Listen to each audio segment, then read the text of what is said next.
함께 보실 하나님의 말씀은 야고보서 1장 22절 말씀입니다. 야고보서 1장 22절 한 절 말씀입니다. 우리 함께 1장 22절 말씀을 읽도록 하겠습니다. 너희는 말씀을 행하는 자가 되지 말되고 듣기만 하여 자신을 속이는 자가 되지 말라. 아멘. 무더운 여름 하나님과 잘 동행하시며 걸어가고 계십니까? 계속해서 야고보서 말씀을 살피길 원합니다. 몇 주 공백이 있었기 때문에 다시 야고보서가 향하고 있는 전체적인 방향을 상고해 보고 다시 말씀 안으로 더 깊이 들어가려고 합니다. 야고보서의 주제는 그겁니다. 하나님이 바라시는 성도의 삶입니다. 뭐라고요? 하나님이 바라시는 성도의 삶의 모습, 내용입니다. 그걸 어떻게 표현했냐면요, 성숙, 그리고 온전함, 인내, 완전함, 믿음, 이라고 표현을 하고 있는 거죠. 그럼 제가 다시 한 번만 질문을 해볼게요. 여러분은 성숙이 뭐라고 생각하십니까? 여러분은 온전함이 뭐라고 생각하십니까? 여러분 어떤 사람을 보고 성숙하다라고 이야기하고 계십니까? 아니면 여러분이 추구하고 계신 신앙의 내용, 목적, 방향은 어디입니까? 우리가 하나님이 말씀하시는 성숙, 온전함, 완전함과 우리가 생각하는 성숙, 온전함, 완전함이 같아야 하잖아요. 근데 우리는 아마도 그럴 것 같아요. 우리가 성숙이라고 하고 온전이라고 하고 완전이라고 하면 퍼펙트를 생각하는 것 같아요. 바늘로 찔러도 바늘 하나 들어갈 수 없을 만큼 완벽한. 근데 성경이 과연 그걸 요구할까요? 성경이 우리가 다 삼손 같은 존재라는 걸 하나님 누구보다 잘 아실 건데 하나님이 그러한 모습을 우리한테 요구하셔서 이 단어를 이렇게 기록해 두시고 계실까요? 우리는 그 단어를 완벽함으로 퍼펙트로 생각했기 때문에 거기서 한 걸음 더 뛰어넘어서 어떻게 기도의 제목을, 제가 80년대 90년대 기도할 때는 그 제목이 주류였던 것 같은데 지금은 제가 큰 기도회를 가보지 않아서 어떤 기도를 하는지 모르겠는데 공의가 하수처럼 흐르고 정의가 강물처럼 흐르는 세상이 되게 해달라고 기도했거든요. 몇십 년 동안 기도했어요. 근데 성경을 보니까 이게 하나님 원하시는 걸까? 하나님은 이 땅이 공의가 강물처럼 흐르는, 정의가 하수처럼 흐르는 세상이 아니라는 걸 누구보다 아시는데요. 대부분의 사람들이 삼손 같은 삶을 살고 대부분의 사람들이 야곱과 같은 삶을 살고 있다는 걸 하나님 누구보다 아시는데 하나님이 진짜 이 땅에 그 완벽함을 요구하실까? 하나님이 이 땅에 공의가 하수처럼 흐르는 걸 요구하실까? 한 사람만이라도 하나님 앞에 자기가 받은 은혜가 얼마나 큰지를 알고 하나님 그분을 향해 내 주권을 옮겨드리는 그 삶 한 사람이라도 나오는 거 하나님은 바라시지 않을까요? 그게 성숙입니다. 그게 완전함이고 그게 성경이 말하는 온전함입니다. 그런데 여러분, 단어 하나 해석이 잘못되면요, 그 해석은 적용을 낳잖아요. 적용은 우리 삶의 내용과 방향을 잡거든요. 한 단어를 어떻게 해석하는가가 얼마나 중요한지 모릅니다. 여러분, 성숙을, 온전함을, 완전함을 어떻게 해석하고 사셨습니까? 오늘 야고보서를 통해서 이 성숙이, 이 온전함이, 이 완전함이 말하는 바가 무엇인지를 다시 한번 살피려고 합니다. 그런데 이 온전함, 성숙, 완전함 같은 말이거든요. 믿음, 인내 같은 말입니다. 이것이 어디로부터 난다고요? 오늘 제목이 뭐였죠? 믿음은 들음에서 난다. 로마서 10장 이하에 있는 유명한 말씀이거든요. 이것도 나중에 한번 찾아보기로 합시다. 지금은 아니고요. 믿음은 뭐에서부터 난다고요? 들음에서부터 난다. 그러면요, 자, 온전함, 완전함, 성숙, 인내, 믿음을 갖추기 위해서 뭘 해야 되죠? 들음. 그럼 이 들음이 도대체 뭐길래, 이 들음이 어떻게 정의되어지고 우리 안에 어떻게 자리를 해야 온전함으로 가고 완전함으로 가고 성숙함으로 갈 수 있다고 하잖아요.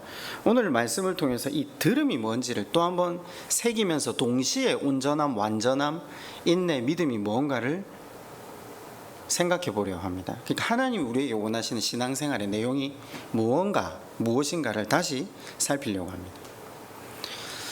지난주 수요일날 관기교회 김성현 목사님이 우리 교회에 오셔서 설교를 해주셨거든요. 저는 반대로 휴가 때 그쪽 교회에 가서 수요일날 말씀을 전했더랬습니다. 거기 이제 대부분 다 시골 교회니까 어르신들인데 나이가 제일 어리신 분이 70 이상이라고 제가 얼핏 들었는데, 들어가 보니까 다들 나이가 많으시더라고요. 제가 레위기 1장으로 설교를 했거든요. 예배. 시간은 일단 20분만 주더라고요. 식사를 하러 가야 되기 때문에 수요 기도회는 20분, 주일도 20분이라 하더라고요. 그러니까 나는 20분은 설교는 힘들다 했더만 안 된다 하더라고요. 20분. 알겠습니다. 20분 만에 레위기 1장을 설교를 했는데, 그러려고 하다 보니까 좀 질문 자체가 좀 도전적이지 않으면 안 되겠다 싶어서 제가 이렇게 먼저 질문을 한번 해봤어요. 70년 이상씩 되신 분들이 많으니까 예배 드리신 지가, 여러분의 일평생 드린 예배가 하나님이 받으셨다고 생각합니까? 라고 질문을 먼저 하고 시작했어요. 기분이 굉장히 나쁜 질문이라는 걸 제가 알거든요. 혹시 성경에 하나님이 받으시고자 하는 예배에 대한 기록이 있다는 건 아십니까? 라고 질문을 다시 했어요. 당연히 모르시죠. 여러분도 모르셨는데요. 그죠? 레위기 1장에 있다고 제가 말씀을 드렸어요. 레위기 1장에는 우리가 우리 마음대로 우리 식대로 한다고 드리는 예배 말고 하나님이 받으시고자 하는 예배에 대한 기록이 있다라고 말씀을 드렸어요. 그러면서 같이 레위기 1장을 읽기 시작하면서, 아시다시피 레위기 1장 시작하면서 뭐가 먼저 나오죠? 재물에 대한 이야기가 먼저 나옵니다. 예물에 대한 이야기가, 하나님이 돈이 없으셔서 여기서 예물, 돈을 이야기하는 게 아니라, 아니 그렇잖아요. 오늘도 우리가 예배를 드리러 나오실 때 빈손으로 나오지 않고 헌금하시면서 나오시잖아요. 여러분은 뭐 때문에 헌금하세요? 교회 오셔가지고 뭐 때문에 예배 드리시면서 들어오셔가지고 헌금부터 하시고 예배를 드리시죠? 예의 지키려고, 베푼 은혜가 있으니까 그래도 받은 값은 좀 감사를 드리려고. 제가 그랬잖아요. 아니라고요. 쉽게 말하면 돈, 물질은 우리의 생명이거든요. 그렇잖아요. 우리가 돈을 피와 땀의 응집체라고 표현을 하잖아요.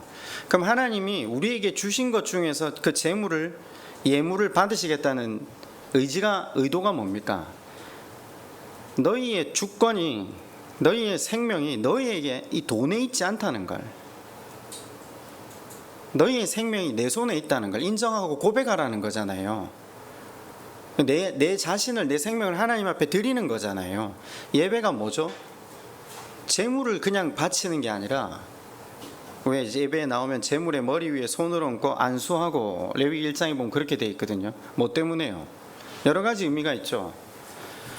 죄의 싹은 죽음이거든요. 사망이거든요. 근데 내가 죄를 지었지만 내가 죽을 수 없잖아요. 그래서 하나님께서 살려주시는 방법으로 재물의 머리 위에 안수해서 죄를 전가시켜서 재물이 내가 되고 내가 재물이 돼요. 그래, 이 재물을 죽임으로 죄에 대한 대가가 얼마나 참혹한지를 보게 하시잖아요.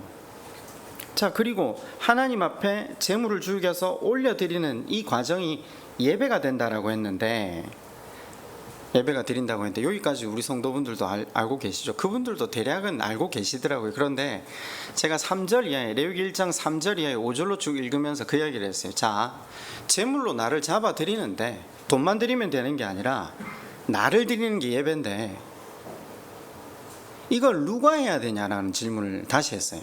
이걸 누가 하는 작업이냐고.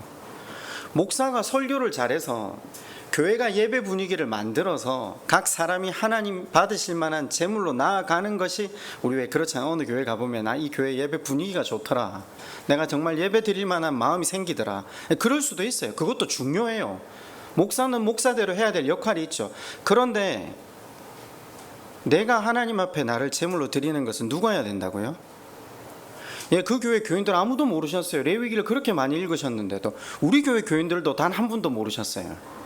누가 하는 거죠? 3절 5절을 보면 예물을 드리려는 자가 직접, 제사장이 잡아주는 거 아닙니다. 번제나 하나님 앞에 예물을 드리러 나아갔을 때 소나 양을 누가 잡는다고요?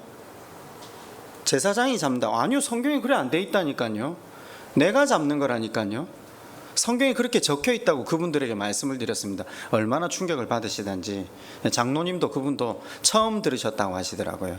그 제가 성경에 적혀 있는데 목사가 대신해 주는 게 아니라 내가 하는 거라고요. 내가 이 예배를 통해 제물인 나를 하나님 앞에 잡아 드리는 것. 제가 그러면서 그런 질문을 했어요. 내가 나를 잡아 말씀 앞에 나를 죽이는 것이 예배다, 나를 부인하는 것이 예배다, 그게 하나님 받으시고자 하는 예배다. 그게 안 되면 하나님 받으시는 예배와 거리가 멀다. 우리를 만족해 하는 예배다. 그럼 그걸 드렸다는 걸 어떻게 알 수 있냐? 두 가지다. 하나는 뭔가, 여러분은 혹시 세월이 지나가면서, 우리 그렇잖아요. 그분들은 나이가 70세가 다들 넘으셨으니까 다 자기 고집, 자기 경험, 자기 기준이 견고해져 가는 게 당연하거든요.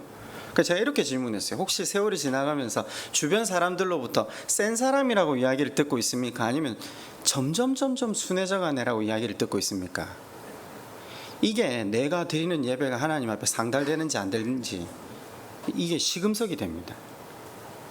여러분은 어떠세요? 왜요? 우리가 말씀 앞에 나를 죽여서 나를 내일 부인하고 내 생각이나 내 경험이나 내 기준이 나의 내일을 보장하는 것이 아니라 하나님이 내 주권자이심을 고백하는, 그 고백이 매주 더해진다면요, 순해져 갈 수밖에 없어요. 연해져 갈 수밖에 없어요. 내 주어진 삶의 터전에서 최선을 다하지만 이 최선을 다하는 삶이 나의 내일을 보장할 수 없다는 걸 알기 때문에요. 하나님만 내 주권자 되신다는 걸 알기 때문에요. 질문을 했는데 아무도 대답을 못 하시더라고요. 그렇잖아요. 제가 들은 게 있거든요. 매일 마을회관에 가면 서로를 비난한다고 하더라고요. 그것도 교회 다니는 사람들이 더 심하게 서로를 이야기한다 하더라고요. 여러분 아시다시피 예수를 믿어도 우리는 계속 삼손이고요. 하나님 은혜를 받아도요, 우리 삶의 내용은 계속 야곱같이 변하지 않습니다. 공의가 하수처럼 흐른다, 불가능합니다. 어디 정의가 강물처럼 흐릅니까? 세상을 보시면 수천 년 동안 단 한 번도 그런 역사는 없습니다. 그런 거 바라시지 않습니다. 하나님은 그럼에도 불구하고, 삼손과 같은 삶을 삶에도 불구하고 끊임없이 하나님의 그 긍휼과 은혜로 우리의 인생을 돌아보시고 계심을 어느 날 깨달은 한 인생이, 자격 없는 내 같은 인생에 하나님이 무한한 사랑을 부어주시구나, 내가 무슨 하나님의 자녀가 되고 하나님 나라의 일원이 될 수 있는가, 이걸 깨달은 인생들이 송구함으로 하나님 앞에 무릎을 꿇기 시작하며, 감사함으로 하나님 말씀 순종해 가기를 애쓰겠습니다, 이걸 바라시는 거죠. 이게 온전함입니다. 이게 완전함입니다. 이게 성숙입니다. 이게 인내고요, 이게 믿음이고요, 앞에서 우리가 배웠던 대로 이게 상한 심령이고요, 이게 항복이고요, 이게 부흥입니다. 그런데 제가 그분들한테 그런 얘기를 했는데, 그 예배가 성공하지 못하면, 말씀에 나를 비추고, 그죠? 그 말씀 앞에 나를 잡아드리는 작업을 하지 못하면, 그럼 어떤 일이 벌어지죠? 차마 거기까지 말할 시간은 없었어요. 우리 교회는 이야기했잖아요. 삼손처럼 살게 된다고. 물론 혹자들은 이렇게 이야기할 수 있어요. 삼손처럼 살아도 구원을 얻네? 맞아요, 구원을 얻어요. 중요한 건 바라보기만 하면 되죠. 어떻게든 그걸 쳐주시는 하나님에 의해서 우리 인생이 이끌어져 가니까요. 그런데 삼손의 삶은 어땠죠? 사방이 암흑이었어요. 암흑.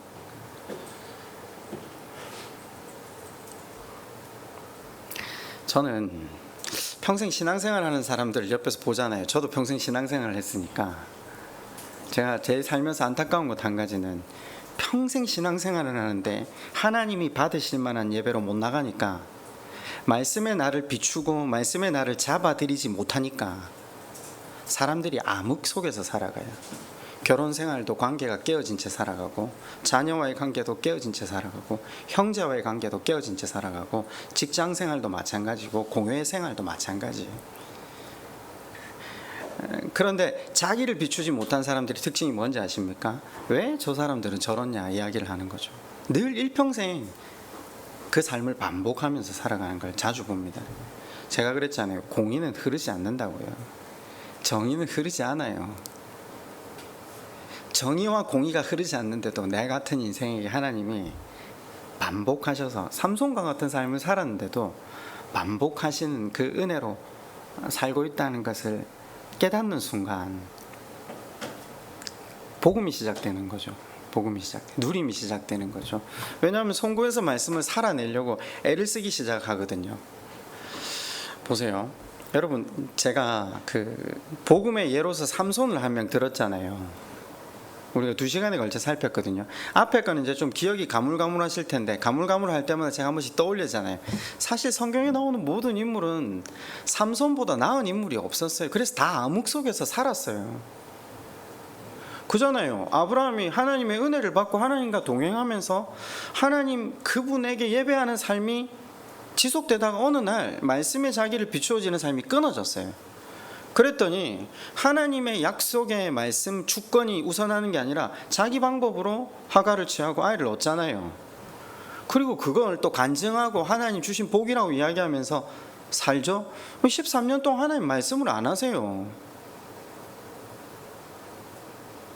그 삶이 말씀의 자기를 비추어 보지 않은 삶의 대가는 뭐라고 했죠? 암흑이라고 했잖아요. 그리고 어떻게 되죠? 뒤에 눈에 넣어도 아프지 않는 그 이스마엘을, 아들을, 아브라함 입장에서 아들이잖아요. 강야로 내보내야 돼요.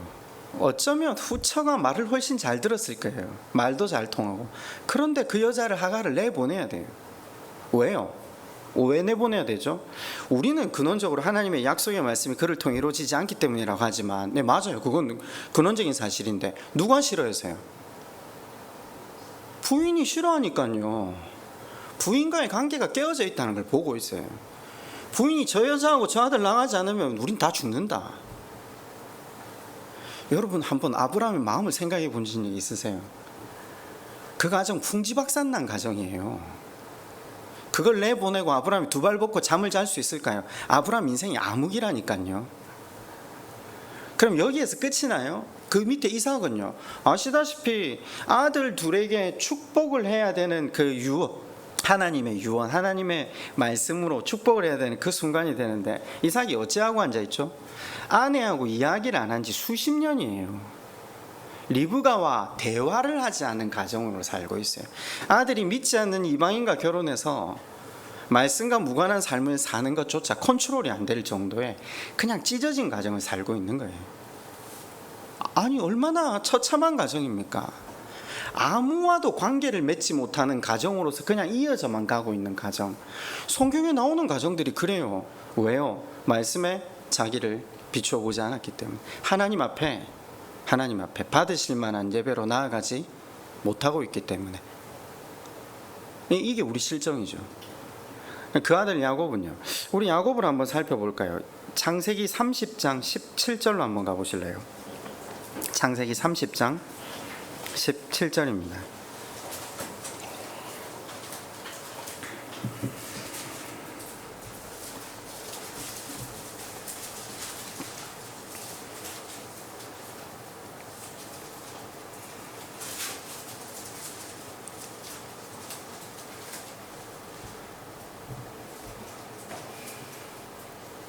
제가 읽어드릴게요. 하나님이 레아의 소원을 들으셨으므로 그가 임신하여 5째 아들을 야곱에게 낳은지라. 말씀의 비추, 그 야곱을 아시다시피 믿음의 조상, 복의 근원 아브라함의 손주잖아요. 이 믿음 명문가에서 자란 사람이거든요. 그런데 야곱이라는 사람이 말씀에 자기를 비춘 적이 있는가? 성경을 한번 가만히 돌아보시면요, 회개에 자기 부인 없어요. 시작 때부터 없어요. 언제 한번 하느냐면요, 그 형한테 쫓겨가지고 하란으로 떠나가다가 3일 걷다가 드디어 길에 넘어지죠. 3일 동안 걷다가 자기의 목숨이 경각에 달하거든요. 돌을 베고 다시 들어누워서 하나님 이제 죽습니다. 근데 나를 이번에 한 번만 살려주시면 내가 하나님을 섬기겠습니다. 그 죽게 되어서 지금 삼손처럼, 레이트 라마처럼 하나님께 기도하거든요. 그때 하나님이 베델에서 약속을 해주시죠. 내가 너의 집이 되고 너의 복의 근원이 될 거라고. 이게 사실 하나님 일방적인 약속이셨죠. 그 이후로 단 한 번의 기도나 자기를 비추어 봄 없이 산 삶이 야곱입니다. 그랬는데 아내가 4명 생깁니다. 아내가 4명 생겼다니까 우리가 좋아할지 모르겠지만 사실 야곱의 인생은 지옥입니다. 그 안에 4명이 얼마나 처참하게 싸웠습니까? 서로 경쟁하며 서로를 비난하며, 그 낳은 아들들이 서로를 공격하며 비난하며 산다는 걸 우리는 야곱의 유언을 통해서도 알 수 있습니다. 그런데 재밌는 건요, 그 와중에 하나님은 끊임없이 그들의 어떠함과 상관없이 긍휼을 베푸십니다. 창세기의 모토가 뭐라고 말씀을 드렸습니까? 창세기의 모토는 인간의 거짓, 이기심, 욕망이라고 말씀을 드렸습니다. 제가 그걸 요셉 설교할 때 그 요셉을 둘러싸고 있는 보디발 안에 술 맡은 관원장들을 보면서 이 사람들이 가지고 있는 그 거짓, 이기심, 욕망들을 설명을 쭉 했는데, 그런데 하나님은 그 욕망과 거짓과 이기심을 뚫고 들어가셔서 한 인생의 구원을 이루어 가시는 것, 주인공이 하나님 되신다는 것을 우리가 살폈잖아요. 여기도 마찬가지입니다. 창세기에는 끊임없이 반복되는 게 인간의 이기심, 거짓말, 욕망입니다. 그런데 하나님께서 하나님의 일방적인 주권, 긍휼을 펼치셔서 이 가정에도 하나님의 은혜, 복을 부어주신다는 겁니다. 레아는 4명이나 되는 아들을 앞에서 낳았습니다. 르후벤, 시므온, 레위, 유다. 남편의 사랑을 갈구하고 또 갈구하지만 남편의 사랑을 얻지 못했거든요. 그녀의 고통, 그녀의 비참함을 하나님이 다시 들으시고 그녀를 위로하시는 순간입니다. 여기 창세기 30장 15절을 보시면요, 레아의 아들이 구해온 합한채가 나오는데, 이 합한채는 이 식물을 먹으면 임신을 할 수 있다는 그런 이제 미신이 섞여 있는 그 식물인데, 이 식물을 보자마자 누가 달라 했겠습니까? 아들을 낳지 못했던 라헬이 달라고 하거든요. 근데 재밌는 건 성경에 어떤 스토리가 있죠? 레아가 라헬에게 그 합한채를 양보하면서 뭘 구하죠? 자기의 남편인 야곱과 하룻밤을 잘 수 있도록 부탁을 합니다. 코미디죠. 사랑하는 남편과 하룻밤을 같이 자야 하는데 비참하게 그걸 구걸해야 됩니다. 그러니까 이 서로 미워하고 시기하고 경쟁하는 이 상황이 얼마나 극치에 다다래 있는가를 성경이 보여주는 구절입니다. 거기에 무슨 선함이 있고 거기에 무슨 경건한 기도가 있겠습니까? 그런데 어떻게 했다고요? 오늘 읽으신 방금 이 구절이요, 하나님께서 레아의 소원을 들으셨다라고 합니다. 천대받고 소외받는 그녀의 마음을 먼저 헤아려 주시고 긍휼히 여겨 주셨다라고 이야기를 합니다. 이해가 되십니까? 여러분이 잘해서 우리가 그래도 뭔가를 좀 더 하나님 앞에 뭔가를 해서 하나님께서 우리에게 은혜를 주셨다 생각하십니까? 아니, 성경을 보면요, 그런 구절이 거의 안 나옵니다. 사사기 13장 이후로는 부르짖지도 않거든요. 회개는 원래 안 했고요. 그러니까 제가 사사기를 설교하면서 여러분에게 반복적으로 말씀드린 게, 인간의 부르짖음과 회개가 하나님의 구원과 은혜를 누리는 필요 충분 조건이 아니라고. 우리는 회개를 해야, 우리는 부르짖어야 하나님께서 뭔가를 주신다고 했는데, 아니요, 은혜는, 사랑은 일방적인 것이었습니다. 제가 갑자기 창세기 30장 17절을 언급한 이유가 뭐냐면요, 아까 말씀드렸듯이 야곱이 28장에서 베델을 떠난 이후에 성경에서 하나님이 일하셨다는 구절이 없었거든요. 단 한 번도. 얼마나 시간이 많이 흘렀어요. 아시다시피 라헬 얻기 위해서 7년을 수고했는데 이 삼촌이 계략을 펼쳐가지고 우린 첫째 딸을 먼저 준 데가 다시 레아를 얻기 위해 7년 다시 일하잖아요. 근데 성경에 기록되어 있는 거 보면 그 사이 레아가 4명의 아들을 낳거든요. 여러 가지 일들이 지난 거 보면 적어도 14년 이상 일이 진행되어 왔다는 그 과정 가운데 야곱은 단 한 번 말씀 앞에 자기를 비추는 적도 없고 하나님 그분을 향한 기도도 없고, 그래서 성경에는 하나님 일하셨다는 구절이 없는데 여기 처음으로 하나님의 사역이 언급되고 있는 거죠. 야곱이 받아 누리는 가계의 번성의 복이 하나님의 주권임을, 하나님의 일방적인 은혜임을 알게 하시는 겁니다. 이해가 되시죠? 30장 1절로 한번 가보실래요? 창세기 30장 1절입니다. 라헬이 자기가 야곱에게서 아들을 낳지 못함을 보고 그의 언니를 시기하여 야곱에게 이르되 내게 자식을 낳게 하라. 그렇지 아니하면 내가 죽겠노라. 이 뉘앙스가 어떤지는 확 와닿으시죠? 그랬더니 야곱이 뭐라고 합니까? 2절에 야곱이 라헬에게 성을 내어 이르되 그대를 임신하지 못하게 하시는 이는 하나님이시니 내가 하나님을 대신하겠느냐. 이게 성경은 항상 말을 예쁘게 적어놔서 우리가 때로는 좀 오해가 할 수 있는데, 지금 야곱이 성실하거나 하나님 앞에 자기를 돌아보거나 그랬던 적이 단 한 번도 없잖아요. 지금 부부싸움 하다가 튀어나온 말이잖아요. 어떤 뉘앙스겠어요? 내가 하나님이라도 된단 말이야? 지금 이 말입니다.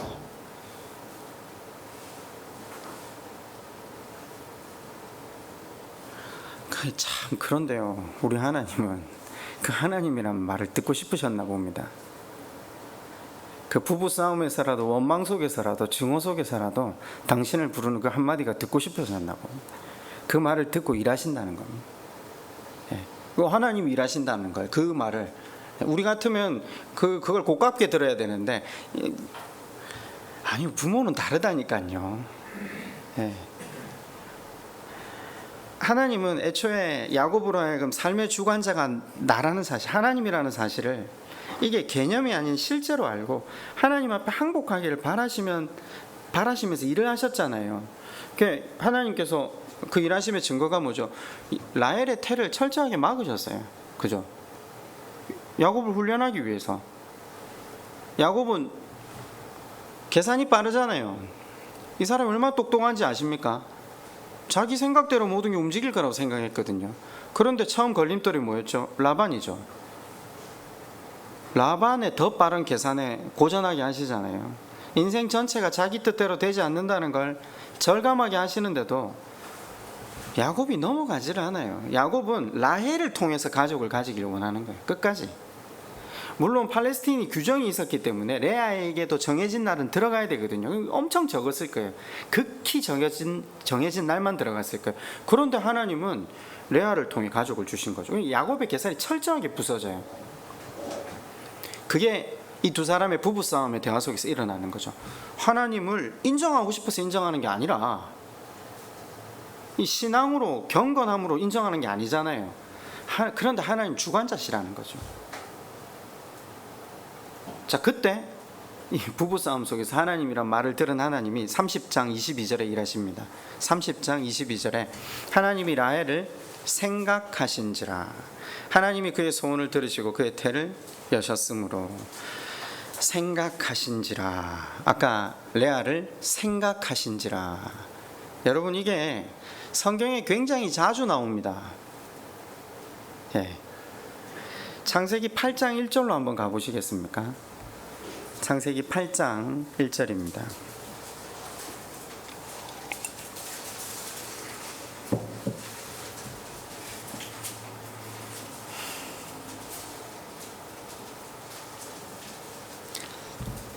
하나님이 노아와 그와 함께 방주에 있는 모든 들짐승과 가축을 생각하사, 같은 단어거든요. 기억하사. 하나님이 바람을 땅 위에 불게 하심에 물이 줄어들었고.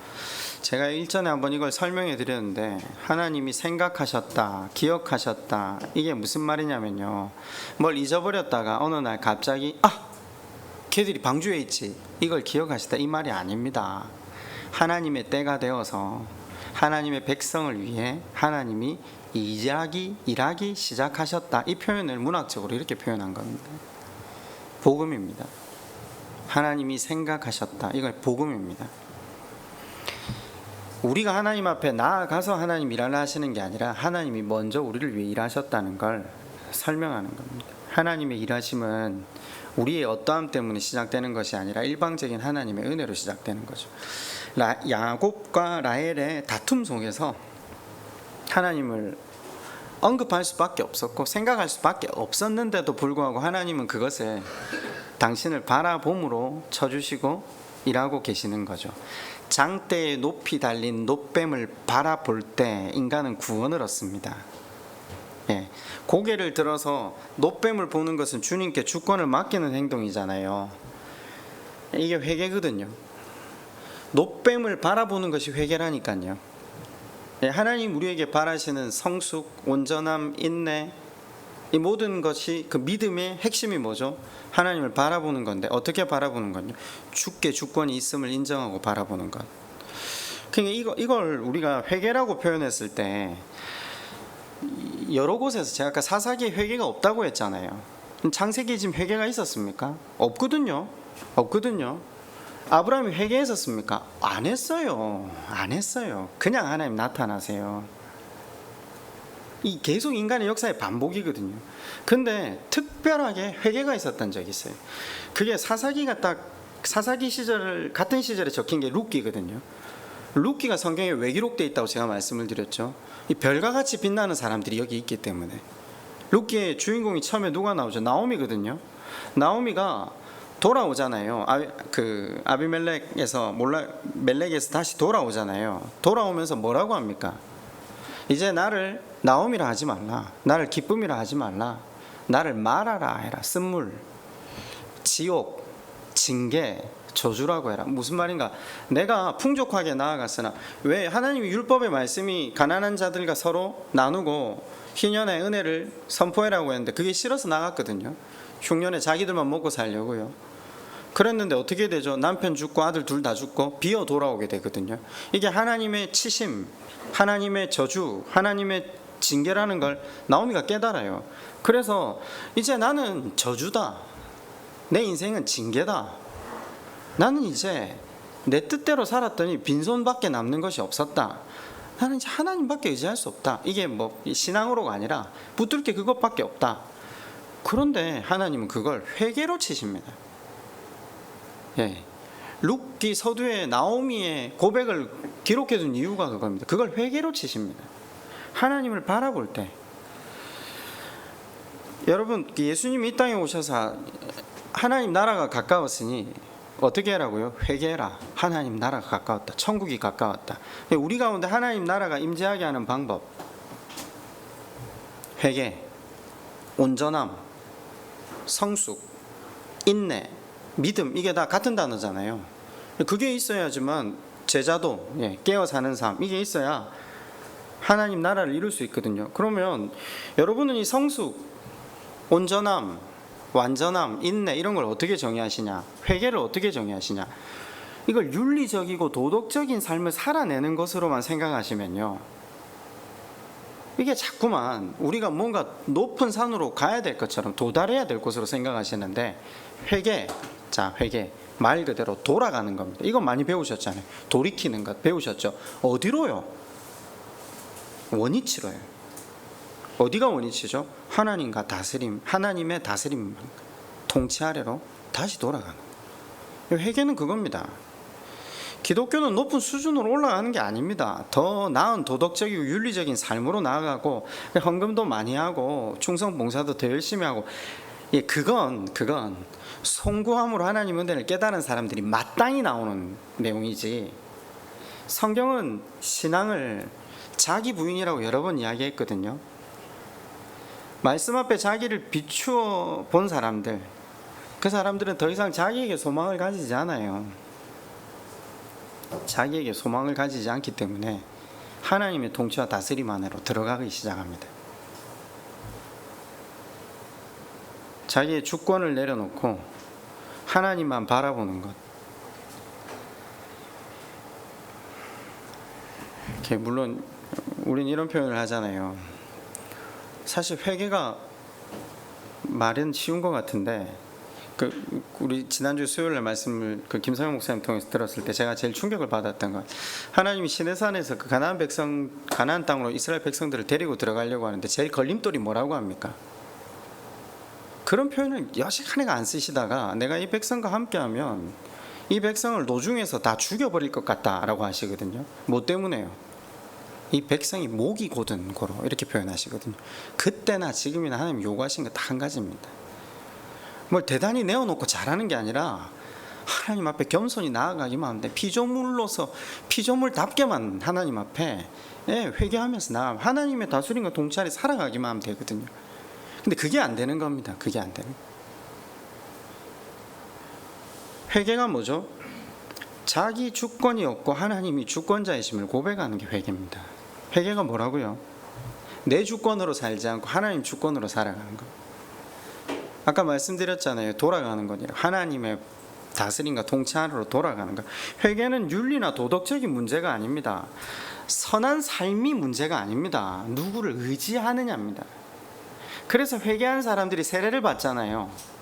세례가 뭐죠? 내가 누구의 수하 사람인가를 확인하는 작업이잖아요. 그래서 우리가 신앙의 여정은요, 무엇을 알아가는 과정이라고 했죠? 내가 삼손됨을, 내가 야곱임을 알아가는 과정이라고. 그러니까 내가 야곱처럼 살고 삼손처럼 사는데도 하나님이 나를 향한 사랑이 끝이 없다는 걸 깨닫는 게 신앙의 여정이거든요. 그걸 깨닫는 순간 더 이상 사람에 대해서 비판을 못하게 됩니다. 평가나 판단을 못하게 됩니다. 그게 여전히 있으시다면요, 여러분이 여러분 자신을 말씀에 못 비추고 있다는 겁니다. 우린 늘 합니다. 매주 합니다. 그런데 다시 예배의 자리에 서고 기도의 자리에 서면 그게 사그라들거든요. 왜냐하면 내가 삼손이고 내가 야곱이라는 사실을 알게 되기 때문이죠. 비판의 날을 거두고 판단의 날을 거두면요, 그 삶이 천국이고 누림이 됩니다. 더불어서 자격 없는 내 같은 인생에게 하나님께서 은혜를 베풀어 주셨다, 감사가 차오르게 되거든요. 이게 누림이 됩니다. 우리 하나님 특별하잖아요. 우리는 회개가 어렵다라고 이야기하거든요. 나를 인정하는 것, 사람들 앞에 나를 드러내는 것, 내 부족함을 고백하는 것.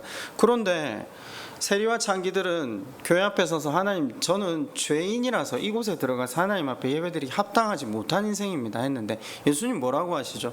저들이 내 진정한 자녀고 천국 백성이다. 높여주십니다. 존귀케 해주십니다. 이게 회개의 비밀이거든요. 아니, 그러니까 생각을 해보세요. 그렇게 하나님 앞에 자기를 부인하고 회개한 사람들은 하나님 높이시거든요. 그러니까 성경에 아브라함이 복의 통로고 근원으로 적혀 있고요, 이삭은 또다시 연이어서 복의 통로고 근원으로 되고, 야곱은요 이스라엘이라고 합니다. 승리자라고 합니다. 요셉은 별과 같이 빛나게 해줍니다. 다윗은요 내 마음에 합한 자라고 합니다. 아니, 우리가 알다시피 다 삼손이고 다 야곱인데요, 왜 그렇게 표현을 해두셨죠? 그래, 표현을 안 해두시면 우리가 헷갈리지 않고 이 사람들이 얼마나 폐품 같고 쓰레기 같은 인생인데 하나님의 일방적인 인생 은혜로 살아갔음을 우리도 깨닫게 되지 않겠습니까? 라고 질문을 하잖아요. 가끔 성경을 왜 이렇게 적어 놓으셨냐고. 그런데 생각해 보세요. 부모는 자식이 죽일 인생이고 썩을 인생인데도 결단코 자식을 향해서 죽일 놈아, 썩을 놈아라고 이야기하지 않아요. 내가 사랑하는 자라고 이야기를 해요. 다시 살고 다시 기쁨을 누리고 자유함을 누리길 원하는 게 부모의 마음 아닙니까? 그 부성애와 모성애를 누가 주셨는데요? 우리 하나님 주셨는데요. 하나님은 사람을 그렇게 기록해 두시지 않으세요. 물론 그래서 우리가 오해한다. 우리가 그 사람임을 알기만 하면요, 성경이 오해 안 할 수 있도록 적혀 있어요. 그걸 못 깨달으니까 스스로 지혜 있다는 사람들이 그걸 못 깨닫는 거예요. 예. 똑똑한 사람들은 이게 숨겨진 비밀처럼 우리 비유의 말씀으로 전달해 하셔가지고 이 비유를 깨닫는 자가 있고 못 깨닫는 자가 있다 이러잖아요. 여기 무슨 이걸 국어를 잘해야 되는 이게 아니라 회개만 하고 내가 자기가 죄인됨을 깨닫기만 하면 다 알 수 있는 사실이에요. 근데 그게 안 되니까 성경이 안 깨달아지는 거죠. 여러분, 말씀에 자기를 비추는 자, 그가 누리는 복이 뭐라고요? 관계의 복이죠. 하나님과의 관계 회복. 하나님 나라를 이루고 내 주변의 사람과 관계를 회복. 근데 말씀에 나를 죽이고 하나님 받으실 만한 예배로 나아간다 했을 때 그 말씀에 자기를 비출 수 있는 방법이 뭡니까? 예배죠. 예배밖에 없습니다. 여러분 지난주에 들은 말씀 기억나십니까? 그러니까 여러분은 여러분 예배가 하나님 받으실 만한 예배가 됩니까? 아니, 우리 교인들한테 제가 물어야 돼요. 지금 남의 교인한테 그렇게 크게 관심 없어요. 저는 사실은. 그분들은 그분대로 또 말씀 듣고 살아가시겠죠. 어떠세요? 우리는 여기 지금 살고 죽고가 여기 결정이 된다니까요. 우리 삶이 암흑 속에서 눈 빠진 삶을 살 수 있다니까요. 예배가 실패하면요. 그런데 이게 코로나 때문에 유튜브가 되어서 유튜브가 할 수밖에 없어서 집에서 예배드리는 사람이 늘어나잖아요. 집에서 왔다 갔다 하면서 예배드리고 반쯤 누워서 예배를 드리는데 그 예배의 말씀으로 내 영혼의 가죽을 벗기고 내 심령의 각을 뜰 수 있습니까? 저는 결단코 못한다고 생각합니다. 지금 집에서 예배 드리시는 분들이 많으시잖아요. 여러 가지 치료나 코로나 때문에 또 코로나 환자와 접촉한 사람들이 때문에 예배를 드리실 수밖에 없어서 예배를 드리신 분들 말고요. 내가 선택을 해서 그 예배의 자리에 앉아 있는 사람. 예배의 자리에 나온다는 건 내 주권을 이미 포기하고 나를 부인하는 거거든요. 그게 없어요. 내가 원하는 대로 예배하잖아요. 근데 그 예배가 하나님이 들으실 만한 예배로 나아갈 수 있는가? 저는 가능하지 못하다고 생각해요. 그런데 하고 있다. 그럼 우리가 다 암흑 속에 살겠다는 거예요. 그렇지 않습니까?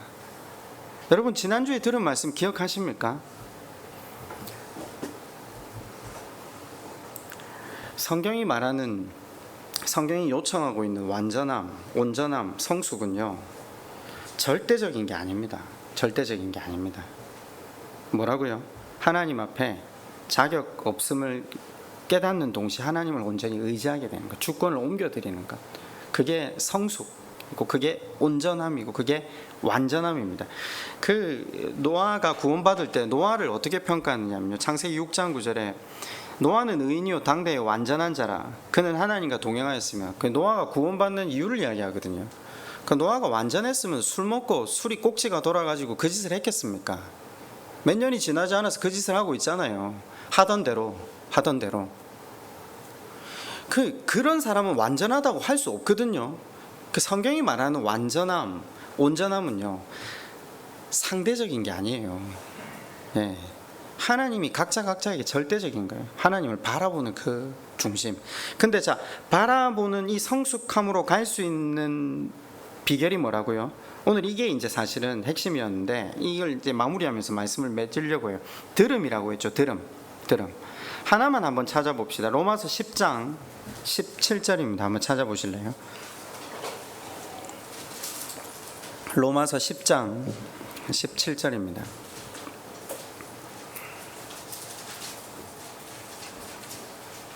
제가 읽어드릴게요.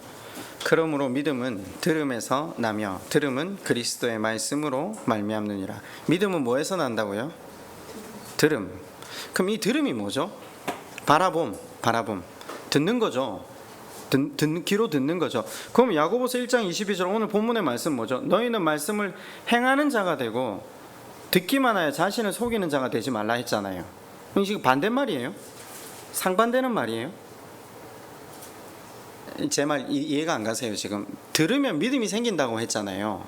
근데 우리는 지금 그때 그 들음을 지금 잘못 생각하고 있는가 싶은데 야고보 사도는 지금 뭐라고 하죠? 너희는 말씀을 행하는 자가 되어야 되지 듣기만 하고 자신을 속이지 말라고 하잖아요. 무슨 말입니까? 들음이라는 단어에 대한 정의가 잘못되어 있기 때문입니다. 여러분 성경이 말하는 들음은요 히어링이 아니라 listen입니다. 영어가 약하신 분이 계실 텐데 제가 쉽게 설명을 드릴게요. 히어링이 아니고 리슨이라고요. 히어링은 뭐냐면요, 우리 집 아이들이 밖에서 땀 흘리면 놀았어요. 집에 들어왔으면 우리 집 사람이 뭐라고 합니까? 너희들 옷 벗어서 세탁기에 넣을 옷은 세탁기 앞에 갖다 두고 나머지 옷은 걸어라 하거든요. 그럼 아이들이 뭐라고 합니까? 예 하거든요. 그리고 아들이 옷을 벗어서 땅에 아무 때나 던져놓고 놀아요. 그럼 엄마가 뭐라고 하죠? 왜 내 말을 안 듣니? 라고 하죠. 아니요, 들었잖아요. 그 히어링이에요. 순종을 안 한 거죠. 리슨을 안 한 거죠. 성경의 들음은 뭐죠? 리슨입니다. 순종이 포함되어 있습니다. 바라봄은요 고개를 들어서 순종했다는 거예요. 바라보았다는 거예요. 순종이 수반되는 것을 이야기합니다. 그 순종이 수반되는 것이 성숙이고 온전함이고 완전함이고 믿음이 됩니다. 그러면 이런 질문이 또 드실 거예요. 야고보서는 행함을 강조한 책이거든요. 그래서 루터는 이걸 지푸라기 복음이라 성경에서 빼려고 했어요. 루터가 모르는 게 뭐죠? 야고보 사도는 지금 자기보다 한 차원 위에 있어요. 야고보는 예수님과 함께 지낼 때 형제잖아요. 예수님을 예수로 인정하지 않았거든요. 예수님의 그 십자가의 사랑을 온전히 경험하고 난 뒤에 배척하고 또 배척하고 또 배척한 인생들에게 무한한 사랑을 베푸르신 주님의 사랑을 온전히 깨달은 이후에 야고보서를 적은 사람이거든요. 하나님 그 앞에서 삼손처럼 야곱처럼 살았음에도 불구하고 하나님이 무한한 사랑으로 우리 인생을 인치시고 자녀 삼으심의 은혜를 누린 사람들, 그 사람들은 송구함으로 나아가야 되지 않냐. 아니 폐품 같은 우리 다시 쓰기에는 도무지 말도 안 되는 우리 인생들을 하나님 펴셔서 또 하나님 자녀 삼으시고 사망의 권세를 깨뜨리시고 하나님 나라를 주시기까지 복을 주셨는데 나 같은 인생에 베푸신 그 은혜가 너무 감사하고 또 감사해서 송구함으로 그것을 지켜야 하는 것 아니냐. 지금 그 이야기입니다. 그럼 완전히 다르죠. 행함 맞아요. 들음 맞아요. 바라봄 맞아요. 은혜 입은 자들아, 하나님께 받은 은혜가 얼마나 큰데 듣기만 하고 어떻게 말씀을 순종하며 나아가지 않을 수 있니? 그 말입니다. 말씀을 몇 해 전하면서 시냇가 교회 교인들을 이렇게 바라보면서 마음이 한켠으로 아릴 때가 있습니다. 우리 교회 교인들은 어디 가면 우린 좋은 말씀을 듣는다, 너희 성경을 아니?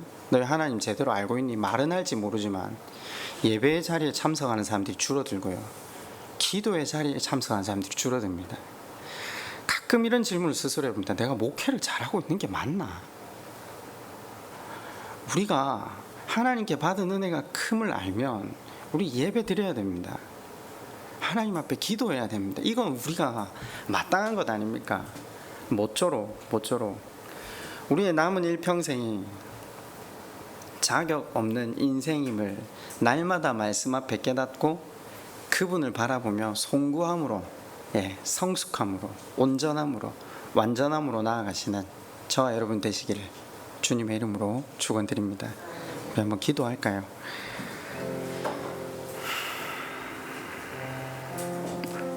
여러분, 온전함을 유지할 수 있는 방법, 그러니까 자격 없음을 늘 깨닫고 나아갈 수 있는 방법은 기도와 예배, 말씀을 나누는 것, 전도밖에 없다고 성경은 가르칩니다. 다시 예배의 자리로, 기도의 자리로, 말씀을 나누는 자리로, 또 전도의 자리로 나아가기를 애쓰겠다고 성령 하나님 도와달라고 우리 시간 그렇게 한번 하나님 앞에 함께 기도드리겠습니다.